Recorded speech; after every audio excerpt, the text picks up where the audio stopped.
Hey everybody. Today we're talking about conditional distributions of random variables with a focus on the discrete case. We're in a situation where we have a couple of random variables, x and y, and basically we're just fixing a value of one of the random variables. So for instance, we could fix the value of the random variable y to be a specific value little y and talk about the conditional distribution of x at that particular y value. We can do a similar thing by fixing an x value and talking about the conditional distribution of y. If these are discrete random variables with joint probability mass function f of x comma y, then the conditional probability mass function of x given that y value, big Y equals little y, is written like this. We typically use the notation g of x given y for the conditional probability mass function of x given y.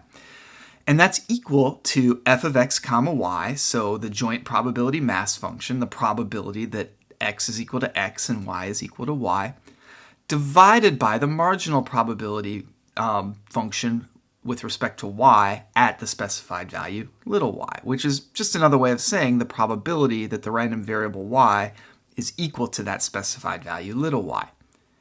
We can make a similar definition for the conditional probability mass function of y, given that the random variable x is equal to the value little x.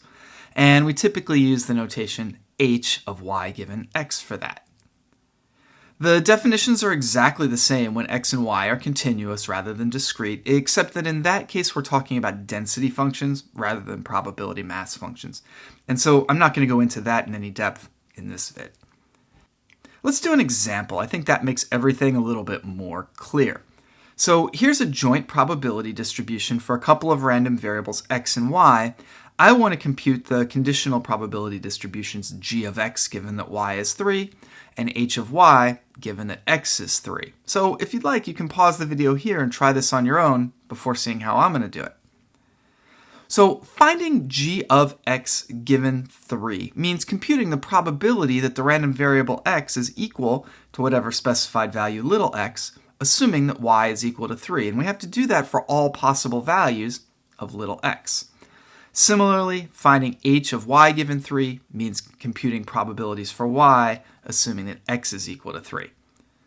So let's start with g of 1 given 3. So that is the probability that x is equal to 1, assuming that y is equal to 3.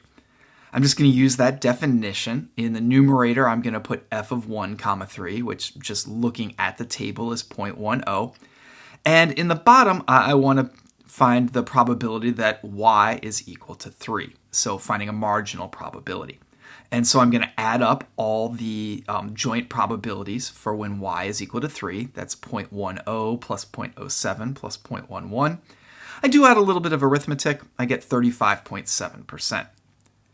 Similarly, here are the calculations for x equals 2 and x equals 3. Assuming that y equals 3, they're exactly the same as before. We get 0.250 and 0.393. So overall, we can summarize our results here. The three different values that we could have for x are 1, 2, and 3, and the different values of the conditional probability distribution for x, given that y is equal to 3, are shown here on the bottom row of that table. Notice that those all add up to 1. All those probabilities add up to 1. A conditional probability mass function is actually a probability mass function. It's in its own right. And so the probabilities always sum to 1, and those things will always be greater than or equal to 0. Let's do the other conditional probability distribution a bit more quickly. In order to find h of y given 3, we need to compute f of 3 comma y divided by f of x of 3, f sub x of 3, for the values y equals 1, 2, and 3. And that means looking at the x equals 3 row in our table. That row has total probability f sub x of 3 is 0.02 plus 0.14 plus 0.11, which is 0.27, while the individual joint probabilities of which are f of 3 comma y are 0.02, 0.14, and 0.27, respectively. So overall, for h of y given 3, we have these results. For instance, for y of equals 1, h of 1 given 3, we have 0.02 divided by 0.27, which is about 7.4%. Conditional means, variances, and standard deviations are computed in the natural way, just by applying the regular single-value formulas to the random variable of interest once the value of the other has been fixed. Here are the formulas. They're a little bit messy just because of all those conditionals in there, but I think the intuition is pretty simple. You fix the value of the other variable and then just compute your means, variances, and standard deviations in the usual way. So just to wrap up, let's do an example where we compute the conditional mean and variance of the random variable x when y equals 3 using the same joint probability distribution that we've been using. Again, it's a good place to pause the video and try this on your own before seeing my solution. We've already found the conditional probability distribution g of x given 3. It's shown here. So really all we need to do is to find the mean, variance, and standard deviation for this distribution.